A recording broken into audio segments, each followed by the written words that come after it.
Clock is ticking, so let's get started. Can you guys hear me okay now? Yeah. Great, awesome. Well, thanks for the waiting and the patience. Welcome to Public Sector Summit 2019. Thank you for being such a large and intrepid group to come and talk about enterprise network architectures first thing, 9 a.m. on day one. So my name is Eric Schwenner. I'm a principal solution architect with the AWS State and Local Government group, joined on stage by my colleague, Sohaib Tahir. Together we work with state and local government agencies as well as public sector partners to help them design and architect and deploy enterprise network architectures and workloads on AWS. We're here today to talk about enterprise network architectures. We're going to tend to keep it maybe at a little bit higher level, a design perspective. We have some other sessions that Sohaib will review later that you can go into deep dive on individual activities. We won't do any exercises this morning. We'll just dive right in on time. So got a great crew here today just to make sure everyone is in the right session. We are targeting customers who are architecting AWS networks. Some of you may be existing AWS users who have existing VPCs. Maybe you're looking to scale out those deployments in production or dev test. Some of you may be architects or engineers on networking and looking to gain a little bit of additional knowledge. What we're not going to talk about here today is core basic VPC foundational capabilities, things like subnets, network ACLs, route tables, those sorts of things. The assumption is you already know that. We're not going to talk about any other core AWS services here today. We're really just going to focus on those network architectures. I'm going to divide this session up into 5 topics today. I'm going to start with account strategy, talk about how our customers can isolate workloads across one or more AWS accounts. And then I'll dive into internal connectivity, right? How do we connect the VPCs in those accounts internal to your AWS environment for facilitating network communications between those environments. I'll then turn the stage over to Sohaib to talk about external connectivity, connecting those AWS environments back to your on-premises networks or to other resources over the public internet, as well as the various types of network services you may deploy into your environment, and then close out with a little bit of discussion over how you may architect to take advantage of our of multi-region capabilities on AWS. So let's dive right in with account strategy. Traditionally, our customers have really taken 2 different approaches to how they architect their AWS account and VPCs. The first and kind of initial path for many customers is larger shared VPCs or accounts. And those are really defined by IAM policy. You know, typically we've got a lot of resources running in those accounts side by side. So we need to have a very rigorous tag policy. And then we can use IAM policies to restrict actions and resource usage based on condition filters against those tags. Those are typically defined by the use of very strict security groups to provide some of that isolation, since we have all of our resources in a shared environment, as well as some routing controls, things like network access control list to further segment out those VPCs. The flip side of that coin is customers who look at using smaller individual VPCs or multiple accounts for isolation of workloads. And a typical characteristic of that pattern is highly automated infrastructure, right? Because we're repeating those VPC creations multiple times, we look towards automation, whether that be CloudFormation or other third-party orchestration, not only for the VPC creation, but for the implementation of private network connectivity via Direct Connect or VPN. And those are typically characterized by very rigid subnet controls, things like route tables, to facilitate the flow of traffic in between our various environments. So there's no real one correct path for that, right? We may have some smaller customers who have high trust environments. We may have some customers that have, really broad environments there with lots of different resources and regulatory compliance requirements. So we look at a number of different decision inputs to help us decide, which of those segmentation paths is the right roadmap for us. Typically, the first question is, what is the trust level between the tenants in our accounts? Do we have a lot of applications that talk to each other? Maybe they can be placed side by side within shared environments. Or do we really have a rigid segmentation architecture in our existing network specifically designed to isolate individual workloads and prevent communication between them? And a further part of that is who owns the management of security and network in our environments?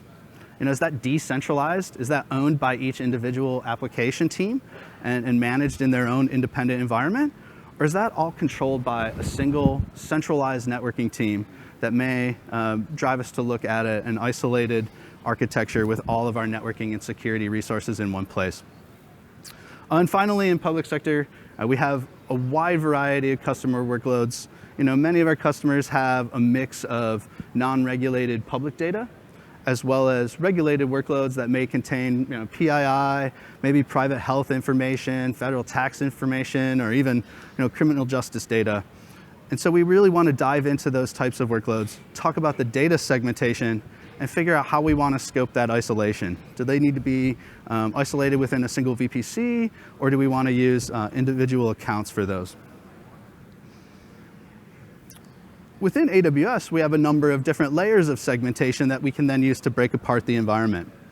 The first of those is at the account level, right? We've got IAM users and roles that can allow us to really granularly manage permissions for resources running inside that account. We also have security groups that allow us to manage the network traffic to individual network interfaces or EC2 instances by whitelisting ports and protocols and controlling the source IPs or security groups for that data. Within the VPC, we have a number of controls as well. We have route tables that allow us to segment out the traffic and control the flow of data, what destinations can be reached from each individual subnet. We've got network ACLs that allow us to segment out a single VPC to prevent the flow of traffic between individual subnets and provide some harder isolation models within a single VPC. And then, the really 50-pound hammer is fully separate VPCs per workload, right? A hard boundary between those that you have to physically, or you have to explicitly, I should say, configure traffic flows in between those VPCs. And you can really think of those as a divider between tenant configuration of IAM and security groups versus that underlying infrastructure configuration of network security controls. And so as our customers look to scale out their environments and build multi-account architectures, AWS launched the Organization service to make it a bit easier to manage multiple accounts.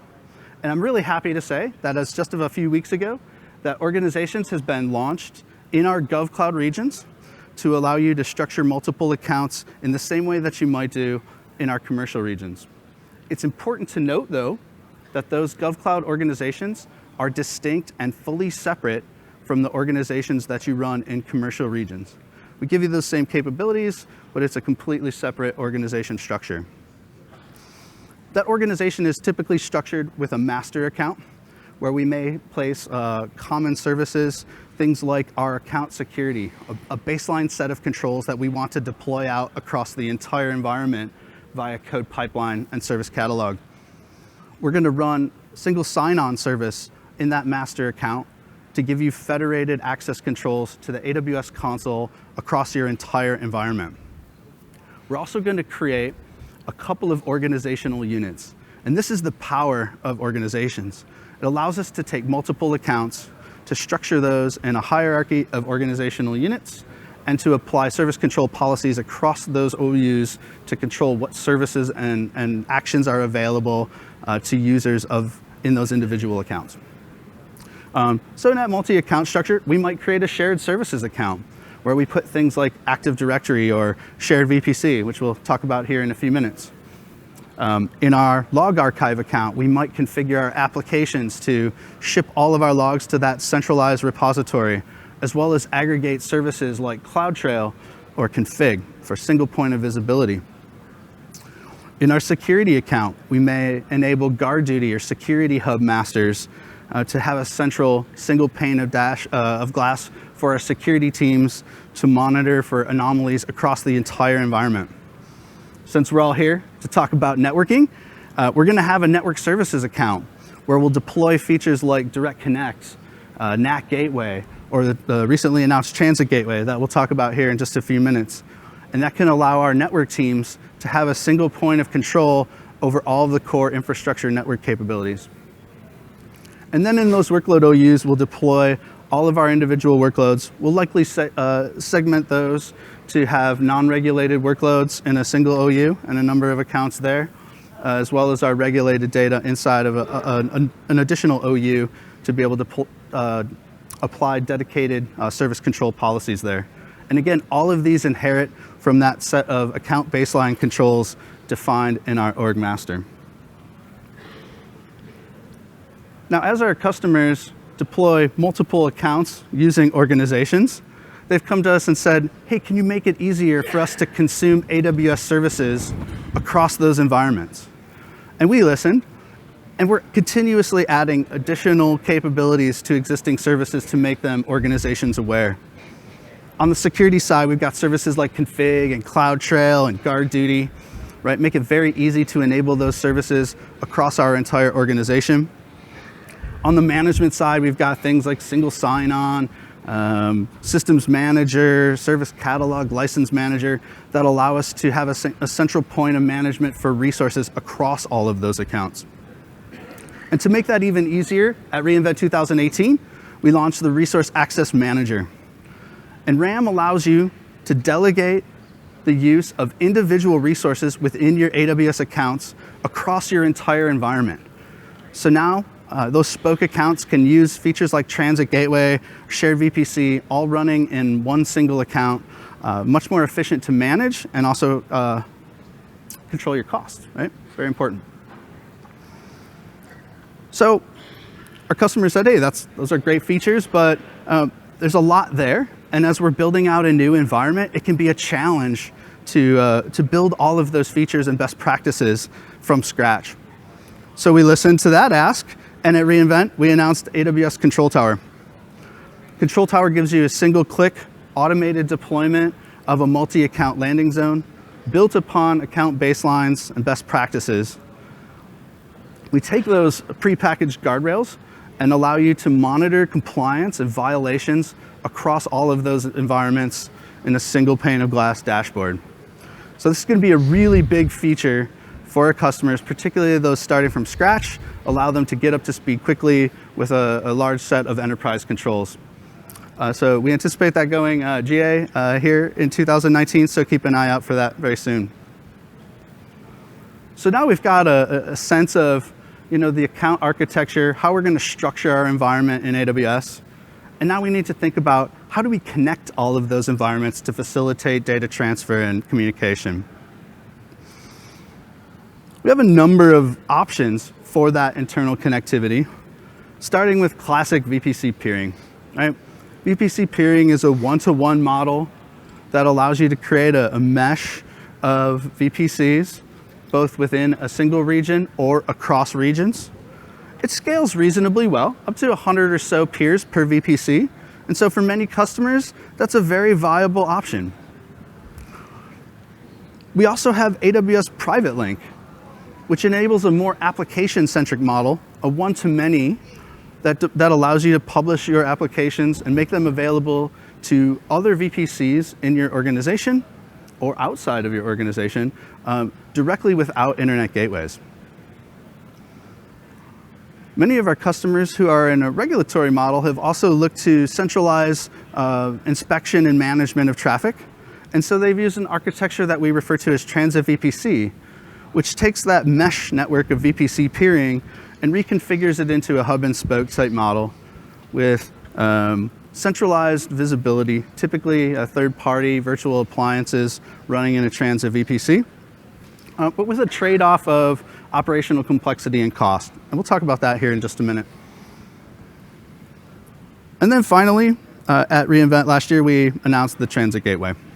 An AWS Transit Gateway allows you to build one-to-many or many-to-many architectures, still in that hub and spoke model, but to use managed services and pay-as-you-go pricing. So let's take a look at a typical network architecture for a customer, maybe early stage. Being internal connectivity, I'm going to focus typically on what's north of the edge there. But here we have a fairly basic setup, right? We've got a dev and a prod VPC. we've got to access that. So we have a couple of connections coming back to on-prem. We've got a Direct Connect, VIF for each VPC, and we've got a VPN connection for failover there. So you see, we basically have a two-end connection model. And that's great, and that works well for small things, but as we start to scale that out, we can see that that starts to become more and more onerous, right? I'm going to be using more of my Direct Connect VIF capabilities. We'll be using more VPN connectivity.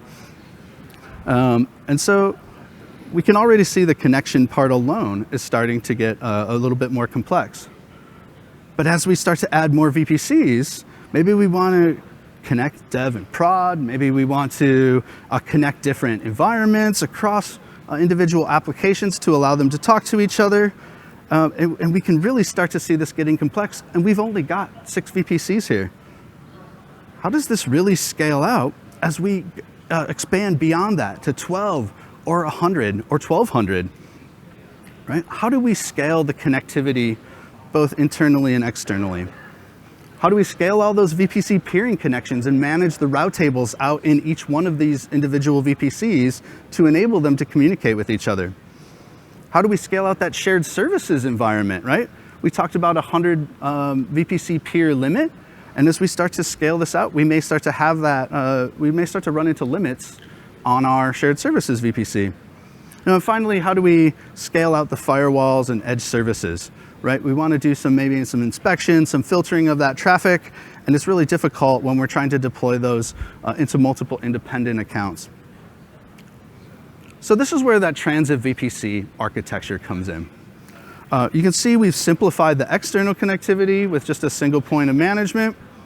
And within that transit VPC, we have multiple virtual appliances that can do things like packet inspection or routing, but we have to run those highly available. And so the defining characteristic of that is that each of those spoke VPCs has to maintain VPN connections back to each one of those routers in the transit VPC. And so that's still a two-end model, but that VPN gets really, really onerous as we start to scale this out. And you can also imagine that since all of our traffic has to traverse that transit VPC, we've got to really scale those appliances to make sure that we can handle the bandwidth as we continue to build that environment out. And that can also lead to high licensing and instance runtime costs. So what that really leads us to do is say, when we're at scale, we really only have a couple viable options as our environment starts to get larger. So I'm going to defer the discussion of private link off to Sohaib's session and really focus on Transit Gateway here for the next couple minutes. With Transit Gateway, we could take this TGW architecture with VPN-heavy connectivity and turn that into this, right? Transit Gateway can be deployed into your network services account, still have that hub and spoke model, but now instead of those third-party virtual appliances, we've got fully managed device, automatically scales. You don't have to control that with just really nice attachments of individual VPCs. Still that single point of connectivity management externally, and again, available in GovCloud East-West today. Transit Gateway allows you to associate VPCs to what we would refer to as a routing domain. And a routing domain allows us to isolate the different workloads attached to that transit VPC to control the flow of traffic. We may want to isolate dev from prod, or regulated workloads from non-regulated workloads. And essentially a routing domain is a route table that's shared amongst multiple Transit Gateway attachments to the VPCs. That attachment works via something we call an elastic network interface. We're going to put a network interface directly in each subnet of those VPCs. That's up to you to configure, but we recommend putting them in every subnet in a particular region in VPC. It allows you to control the route propagation. As we attach those VPCs to the Transit Gateway, we can very granularly control how those routes get propagated. It's important to note that this is a regional construct, right? So I need Transit Gateway in every single region, and then I can interconnect those with potential inter-region peering that we're looking to launch here in the second half of this year. It still allows that centralized VPN, And it allows us to scale across thousands of VPCs across accounts. So we don't have to worry about that 100 VPC limit from VPC peering anymore. Finally, it allows us, again, with those routing domains to control that segmentation by attaching route tables per attachment for very granular control of traffic flow. So let's take a look at a typical reference network architecture using Transit Gateway. We've got a bunch of accounts in our environment spread across development, test, production, maybe some shared services. We layer on some admin accounts for organization, security, logging, those sorts of things. And we can attach each one of those to the Transit Gateway. Now we add in those route tables to segment that traffic and provide isolation between workloads. We add in our external connectivity back to on-prem. Since many of these workloads are going to be deployed facing the public internet, it's very common, particularly with regulated workloads, to want to do some egress filtering, right, to make sure that we're protecting from data loss. It's also very common to want to have some edge services running in an ingress VPC, things like a web application firewall that may allow us to do geo-filtering, give us some DDoS protection capabilities, SQL injection protection, those sorts of things.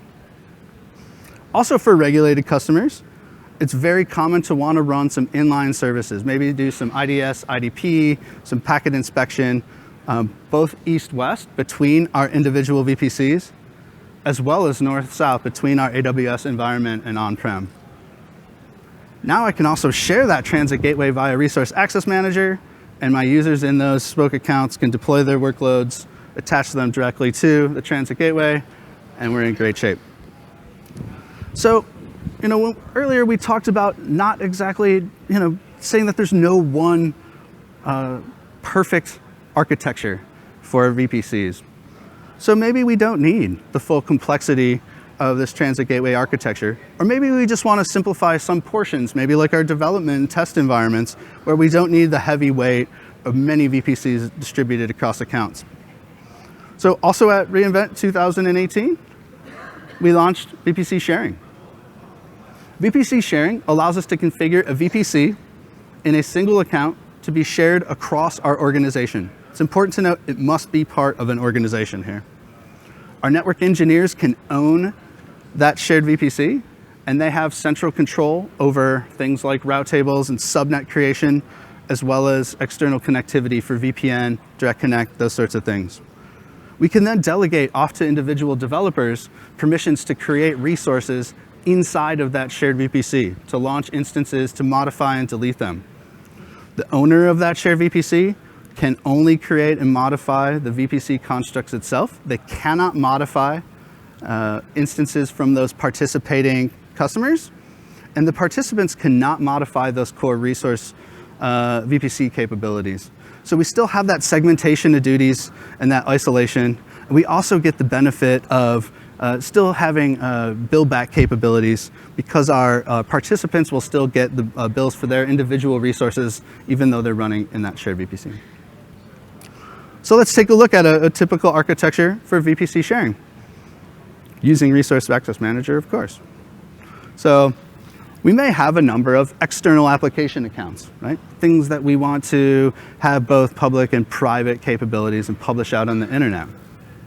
We may also have a number of internal applications that should only be accessible in private subnets or down our private connectivity back to on-prem. So let's create a VPC. We'll create a few public subnets across multiple availability zones in that region. We'll also create a few private subnets, right? We'll throw an internet gateway on the top for public access, and we'll throw a virtual gateway on the back end for private access. We'll put some route tables in place to govern the flow of traffic in between those subnets, give access for the public subnets to the internet gateway, that sort of thing. Now we'll create a resource share for our public users. They're going to have access to both the public subnets and the private subnets, and we can delegate via Resource Access Manager that public resource share into our external application accounts. Likewise, we'll create a private resource share and give it access only to the private subnets in that VPC, and we'll delegate access off to those private accounts. So what that gives us is separation of duties. My network team can now manage the core VPC components while I free up my developers to launch those resources and manage them on their own. It's efficient in that it allows us to use single CIDR ranges, minimize wasted IP space should we have VPC sprawl. It also allows us to use single management of external connectivity and potentially even avoid VPC peering charges since we have all of those resources running side by side in the same account.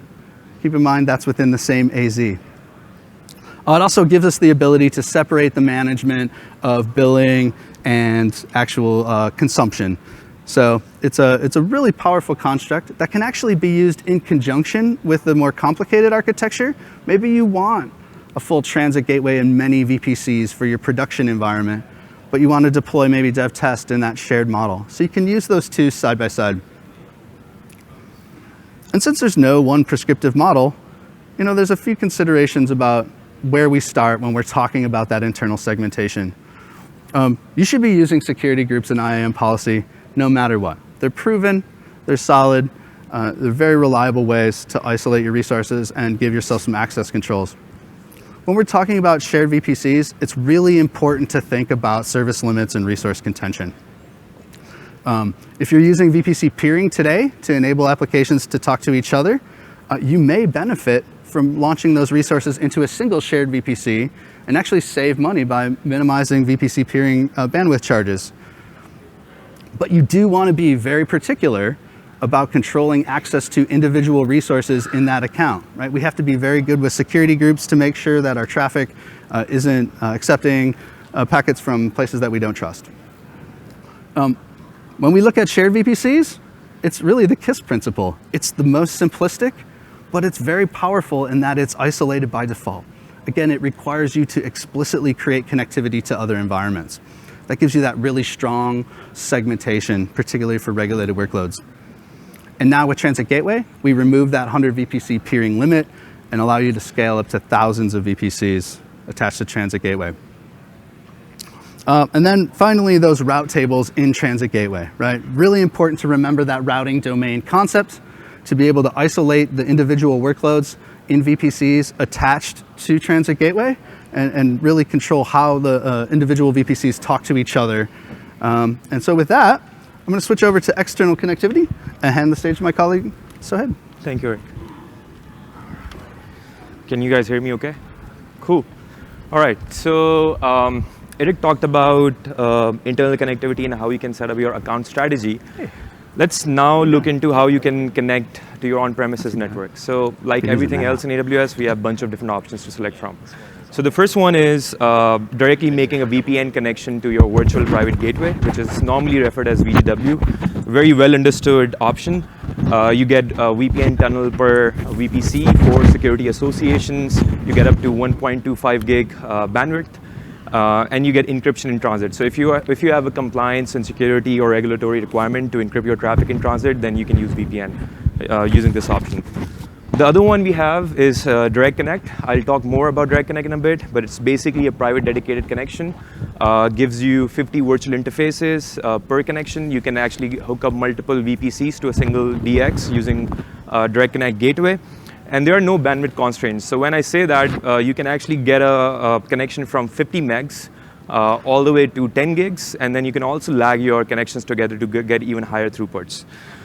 The other one is basically running your own software virtual appliances on top of EC2 and terminating your VPN connection. Eric talked about the Transit VPC architecture, which is fairly common. You can use that for also terminating your VPN connectivity from on-premises. The limitation is going to be on the virtual appliances, the size of the EC2 instance type you select, and how many instances you spin up in your Transit VPC. And then, since it's going to be a lot of manual work, you would have to take care of the HA, the scalability. There would be some extra configuration and management overhead, along with some complexity. The last one is Transit Gateway. So we so far have looked into Transit Gateway from internal connectivity perspective, but you can also terminate a VPN connection to Transit Gateway. It works exactly the same way as virtual private gateway. The difference is now you can actually terminate a VPN connection and connect to multiple VPCs instead of one, because VGW attach one-to-one with the VPC. And then there is a Direct Connect support on Transit Gateway that we'll talk about in a bit. So the options that really scale, Direct Connect and Transit Gateway, and we will look into how those scale. So just to set the basics right for Direct Connect, it's a private connectivity between on-premises and AWS environments. It gives you consistent network performance because you're essentially replacing the internet connectivity with a private dedicated connectivity. It's compatible with all AWS services. You can pretty much connect to all the AWS services using different virtual interface types. It reduces your bandwidth costs, especially that data egress charge. Some latest enhancements that we did in past couple of years. We launched Direct Connect Gateway in 2017 that allows you to connect VPC from any region, including GovCloud. We recently added multi-account support. So if you have VPCs in different accounts, and as long as they're under the same pair ID, you can actually attach them to a same Direct Connect gateway. We recently added support for Transit Gateway, so you can actually privately attach your Transit Gateway back to your Direct Connect. We'll look into that architecture a little bit more in detail. And then if you're using VMware Cloud on AWS, you can use your Direct Connect to connect to both VMC and your AWS native networks. And then we recently switched to a global console from a regional console for simplified management. So how Direct Connect works. So the way it works is you have to extend your on-premises connectivity, the last mile connectivity normally referred as, to a closest POP, or we call it co-location facility. You make a physical cross-connect between your own router and AWS router, and then you have to configure what we call virtual interfaces. I'm showing private virtual interfaces, but you can actually create 3 different kind of virtual interfaces on Direct Connect. I'll talk about each of them at different stages, but right now I'm talking about private virtual interface. So with private virtual interface, you can actually create a BGP session and terminate that virtual interface on a VGW originally. That's how it used to be in when the Direct Connect first came out. So you would terminate your virtual interface to the VGW. In this case, I'm showing 2 VPCs in a region. So you basically need 2 virtual interfaces to connect to 2 VPCs. And if you need HA or highly available connection, you would have to lay out another Direct Connect from a second location to get that geo-diversity and do the same thing. You would have to configure 2 virtual interfaces. So in this case, one virtual interface actually means one BGP connection to exchange the private IP addresses between your on-premises network and the VPC network. You get up to 50 WIFs per connection. So if you do the math, you can get up to 50. You can actually connect up to 50 VPCs to a single DX using this approach.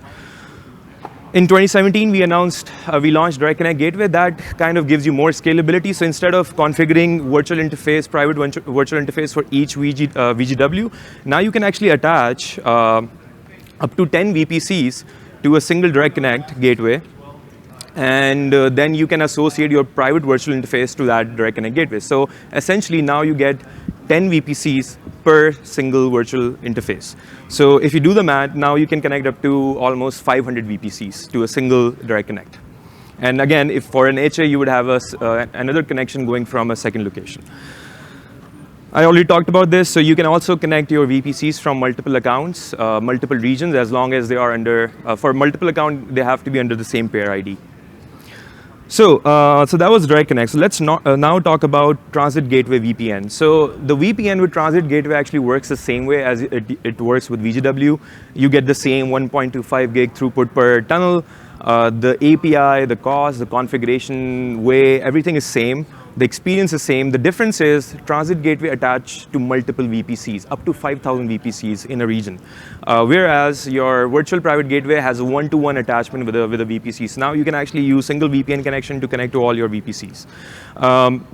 The traffic is encrypted until the edge. So Transit Gateway, if you think about it, you're actually attaching your Transit Gateway to the VPCs. So your traffic is actually all the way encrypted to the VPC, and within the VPC, it's not encrypted. So if you have a requirement to encrypt your traffic in transit, you can use this option. The other feature that is new with Transit Gateway is the ECMP support, Equal Cost Multipath with BGP. So that essentially allows you to aggregate your throughput, 1.25 gig throughput per tunnel. You can aggregate them together up to 50 gigs. So one single attachment on Transit Gateway can actually burst up to 50 gigs. So you can actually get VPN throughput up to 50 gigs. If you need more throughput than that, then probably we need to have a chat. So you can use that. The requirement that you have to meet is your on-premises firewall or router should support multipath BGP. It should support ECMP. And this ECMP feature only works with the BGP connection. It doesn't work with static-based VPN tunnels. So I talked about Direct Connect, I talked about Transit Gateway, how they work together. So coming back to the original architecture that Eric kind of built on initially, we have multiple VPCs and multiple accounts all connected together using Transit Gateway. Now we have a VPN tunnel going into a Transit Gateway, maybe multiple VPN tunnels for getting higher throughput. Now you want to terminate your Direct Connect into this Transit Gateway. So the way you will do that is you will create a physical connectivity to one of the co-location facilities, like the way I showed earlier. Now you have the physical connectivity. Now you would have to create what we call a transit virtual interface. So this is the second type of virtual interface I'm introducing now. So Transit WIF is a special WIF that allows you to connect your Transit Gateway with Direct Connect Gateway. So you would have a Transit WIF. You would associate that with a Direct Connect Gateway. And then you would associate you will attach up to 3 Transit Gateways to Direct Connect Gateway. So that's how the Transit Gateway is integrated with Direct Connect. That way you will receive all the IP addresses of the VPCs attached to your Transit Gateway back to your on-premises over a BGP connection. So now you're actually establishing one BGP connection, and you're connecting to all the VPCs that are connected to your Transit Gateway. So it simplifies the configuration quite a lot. If you have done BGP configuration, and you know how tricky it can get with all the different BGP sessions and then VRIFs and all that. The other way you can integrate Direct Connect into Transit Gateways by using what we call a public virtual interface. So public virtual interface actually allows you to get or receive all the AWS public IP space over this type of interface.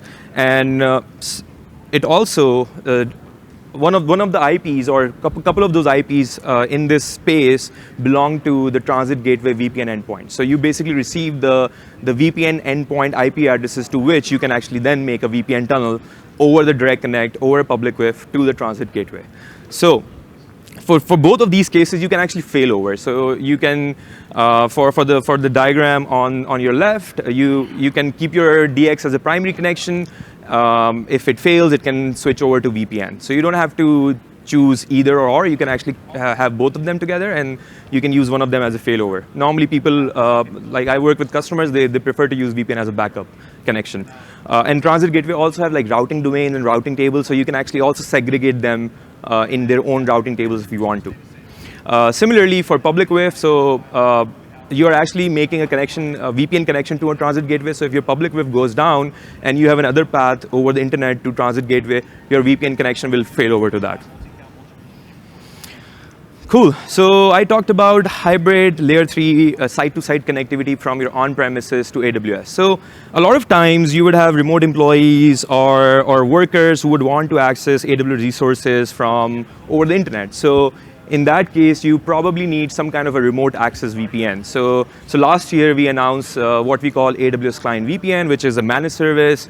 We manage it. It automatically scales with the number of users. So any user with an internet connection and with open VPN compatible client can connect to AWS Client VPN endpoint and make a TLS-based VPN tunnel. So the VPN connection I was talking before was IPsec. This is TLS-based. It is elastic, so the endpoint will automatically scale with number of users. The pricing model is pay as you go. You're charged per user, and your user can connect from anywhere over the internet. The other thing that this service provides is it integrates with the Active Directory. So you can actually use Active Directory groups for user authentication, and then you can provide them network-based authorizations based on the AD group membership. So for example, you can actually attach the client VPN endpoint to VPC and maybe only allow a few subnets for your users to access. So the way it works, you would have a client with the open VPN client or compatible client. the user will make a TLS-based tunnel over the internet to the client VPN endpoint. The endpoint would attach to a VPC. That VPC may further peer with other VPCs, or it may have a VPN site-to-site IPsec connection to on-premises or a direct connect, or it may have VPC endpoint gateway to S3 or DynamoDB. So your client would be able to access all these different channels through the client VPN. So coming back to that transit gateway architecture that Eric talked about, so if you replace this entire thing on the left with the transit gateway, multiple VPCs, multiple account, and you have a client VPN endpoint, you can actually, your user using the client VPN can actually access all the other VPCs attached to the transit gateway. So this connection actually extends to other connectivity as well. Cool. So that was the external connectivity. So when you set up a hybrid model, you need to run some of the network services. One of the very important ones is DNS. So if you just enabling hybrid cloud doesn't mean that you would get the DNS resolution out of the box. So you would have to do something to resolve the DNS. The DNS would not be resolvable by default. Typically, customers used to deploy DNS forwarders on both sides, both on-premises and on AWS to forward the DNS queries back and forth. This will give the DNS resolution, but what if you have multiple accounts? The strategy we have been talking about. We are talking about here enterprise scale, multiple accounts, multiple VPCs, how to get you the DNS resolution in that scenario. So if you keep following the DNS forwarder route, you would have to deploy DNS forwarders pretty much maybe in every VPC, every account. And if you layer the high availability piece on top of it, because now you're running DNS forwarders on EC2, so EC2 instance can fail, so you need high availability. You might want to run them in multiple AZs. So in that case, you would have to add a lot of forwarders, and that is a lot of configuration and management. And our entire conversation so far is how to reduce that, because on enterprise scale, you don't want to spin up so many machines that you cannot manage.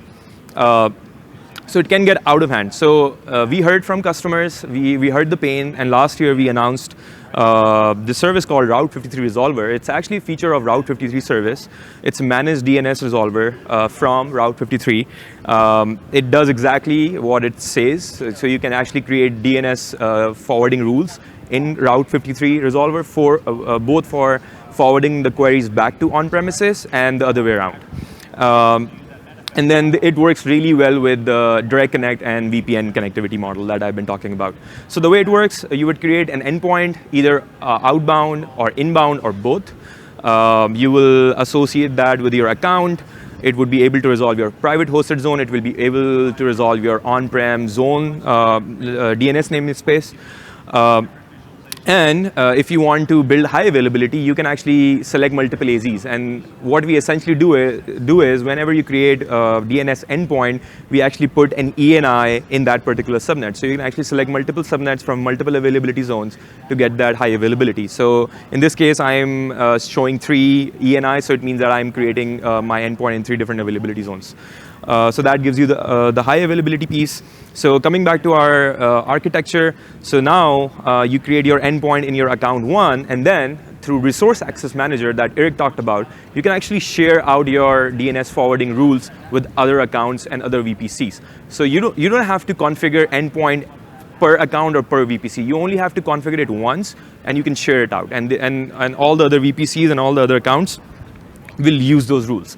So the model we were talking about, where you have to deploy multiple conditional forwarders, in comparison to this, you actually are going from hundreds of conditional forwarders to only one endpoint. So this greatly simplifies your DNS architecture. Cool. The other service I really want to talk about is, a lot of times what we see with the enterprise customers, they want to access other AWS services, and they want to do it privately. They don't want to put NAT gateway or internet gateway unnecessarily in their VPCs, a lot of times because of compliance or regulatory requirements. So we launched this service few years ago.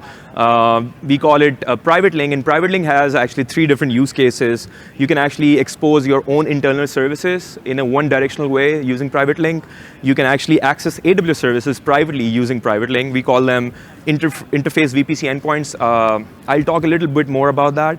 And then you can also actually access marketplace-based third-party SaaS offerings using private link, privately in your VPC. So basically, your traffic stays on Amazon network. You never have to configure a NAT gateway or internet gateway, but you still get the connectivity. So speaking more of interface VPC endpoints, so interface VPC endpoints basically allow you to access AWS services privately over Amazon network through the private link service. We support a bunch of different services, and this list is growing. We keep adding more and more services. So you may want to expose your load balancing API or EC2 API, or you want to access systems manager for patching or session manager privately in your VPC. So the way it works is you will create a VPC endpoint in the VPC. I'm calling it consumer VPC here, but it can be any VPC. And it's a regional service, so it has to be within the region. And then you will get an ENI within the VPC. So that ENI would be from the VPC cyberspace. So the local route, if you have worked with VPCs before, the local route will cover the routing of that traffic to that ENI. Tying it back to the transit gateway model we have been talking about for an enterprise scale network, you can actually attach all your VPCs to a transit gateway, and you can put all your endpoints in shared services VPC, and all of the other VPCs can actually access those endpoints through transit gateway. So instead of configuring endpoints per VPC, now you can actually use you configure them only once and share them across your VPCs. So it helps you to reduce costs as well. Cool, so I talked about external connectivity, some network services. Now let's talk about multi-regions. A lot of customers, they want to use multiple regions because of different reasons. Some customer want to build a DR kind of a scenario. Some want to have a replicated version of their application in a different region. So whatever the reason may be, you want to connect them back to your on-premises, or you want to connect them together. So Eric talked about this. So if you want to connect multiple VPCs together, the simplest way to do that is using inter-region peering, which is one-to-one connectivity. It's available in GovCloud now. You get encryption. The traffic remains on Amazon network. You can also access services like NLB, the network load balancer, and private link over the peering link, and you also get native DNS resolution. You don't have to configure Route 53 resolver or DNS forwarders to resolve DNS across the peering link. Pretty straightforward. I talked about Direct Connect Gateway. So Direct Connect Gateway not only allows you to attach regions from within the region, you can actually attach VPCs from any AWS region. So for example, if you're running an application in GovCloud for regulated workload, and now you're running an application in commercial region as well, you can actually attach both of those VPCs to a Direct Connect Gateway, and then through virtual interface, you can connect it back to your Direct Connect. Similarly, transit gateway is also regional, so you can actually deploy a transit gateway per region. So you can have your transit gateway, let's say in Oregon region, another one in North Virginia region, and then you can actually connect all your VPCs to transit gateway, and then you can connect the transit gateways back to your Direct Connect gateway. So one transit gateway gives you up to 5,000 VPCs. So, and you can attach up to 3 transit gateways per Direct Connect. So you can get up to 15,000 VPCs. So I started from 50 VPCs and I talked about 500 VPCs. Now I'm talking about 15,000 VPCs. So that's quite a lot. If you need more than that, then we'll be at the back, so we need to have a chat about that. So the other nice thing that you can do with this setup is, since Transit Gateway can be shared through Resource Access Manager, and you can put all your Direct Connect, Transit Gateway, all that resources in one network admin account. Maybe you are a centralized IT. You don't want to expose that network plumbing to your workload accounts. So you can keep that in one account, only give network admins access to this account so that they can provision all this stuff, and only allow the other accounts to just attach their VPC to this connection. And in this way, they can have connectivity back to on-premises through Direct Connect. So some key takeaways. There is a lot of flexibility, like anything else in AWS. You have to select the right set of services for any given use case. We do have tools and services that allows you to attach many VPCs and scale across accounts. I talked about how you can start from 50 VPCs and go up to 15,000 VPCs, and I'm talking about multi-account architecture that enterprise really care about these days. So design, pick up the services that allow you to meet your scale and that allow you to meet your security requirements. Some advices: networking changes really fast. I've been a network engineer all my career. I know how quickly things change. So keep that in mind when you're designing your network. Start simple, stay simple. If you don't have to use Transit Gateway on day one, don't use it. If you have only less than 10 VPCs, start with VPC pairing. And once you get to a point where you have to hook up more VPCs, then you can start thinking about using Transit Gateway. And there is a migration path that we can offer to you. So keep your scope smaller. That also allows you to limit your blast radius.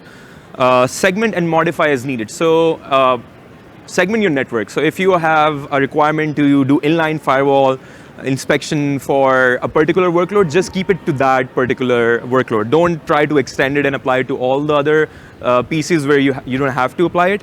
So keep your network segment and modify as needed. And then, like everything else, experiment and test. Don't design something on whiteboard today and put that in production tomorrow. Just make sure that you test your architecture to make sure that it works for the use case. And if you need help from AWS, you can contact people like me and Eric, who are solutions architect, who can help you out. With that, we do have some more sessions today that you can go and attend to dive deep into Transit Gateway. You can go to the first session that is right after this one. There is a network patterns and practices session, which is basically NASA case study on how they build the AWS network.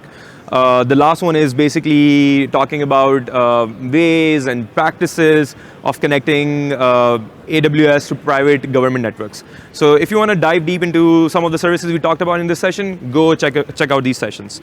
So thank you for coming up for this first session. I hope it was informational.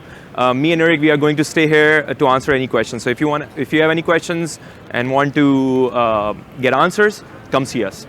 Thank you, everyone.